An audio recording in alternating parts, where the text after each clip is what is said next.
जी अस्सलाम वालेकुम भाई। आप पिक्चर्स वीडियो साथ में देखते जाएं। बरीदा अल कसीम और अदेसा, जो बरीदा के साथ है, मैंने भी 2 साल काम किया, बहुत से परदेसी भाई इलाकों में हैं भाई, डूब गया यकीन माने। और साथ में हाइल में तो ज़ालाबारी वाले मनाजर है। आपको कुछ पिक्चर्स वीडियो, मैं एक वीडियो देखकर बहुत हैरान हुआ कि वो जो बिजली के खंभे होते हैं ना, बाहर मेन रोड के साइड पर लगे होते हैं, अभी तो नीचे वायर डाल देते हैं, लेकिन कुछ इलाकों में अभी भी है। वो इतनी तेज हवाएं चली हैं 150 किलोमीटर की तकरीबन रेंज के हिसाब से, तो वो बिजली के खंभे भी ऐसे झुक गए हैं। सेफ्टी लगा दी गई है वहां पर। मुख्तलिफ वीडियोस पिक्चर्स आप साथ में देखते जाएंगे। बेसिकली जद्दा के जो इस वक्त मामला हैं वो भी आपको साथ में मैं बता दूं। यहाँ पर एक आध वीडियोस मैं आपको चलाकर दिखा रखा हूं। ये जद्दा की मौजूदा सूरत हाल है। इस वक्त जद्दा में कल से गुबार वाला मामला है।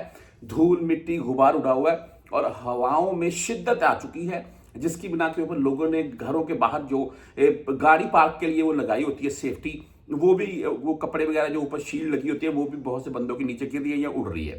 तो बहरहाल जी, इस वक्त अनेजा, अल कसीम, बरीदा और इसके बाद आप हाइल वाली साइड की बात कर लें तो वहां पर शदीद किस्म की बारिश और साथ में हवाओं का राज है। लोगों की गाड़ियां डूब गई हैं। इसमें बहुत से गैर मुल्कियों की वीडियोस भी सामने आ रही हैं।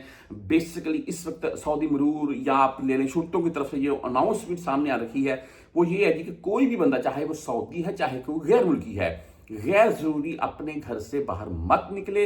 हाँ, अगर कोई निकलता है जिसकी गाड़ी जानबूझकर किसी भी जगह पर, ऐसी जगह पर पानी ज्यादा है, वो जानबूझकर उस वादी में या वहां से गाड़ी घुसाता है, तो उसके ऊपर 10,000 रियाल तक का जुर्माना है। ये भी क्लियर कर दूं मैं आपको। तो भाई, तमाम परदेसी भाई अपना ख्याल रखें और जिस इलाके में आप मौजूद हैं नीचे कमेंट करके जरूर बताइएगा।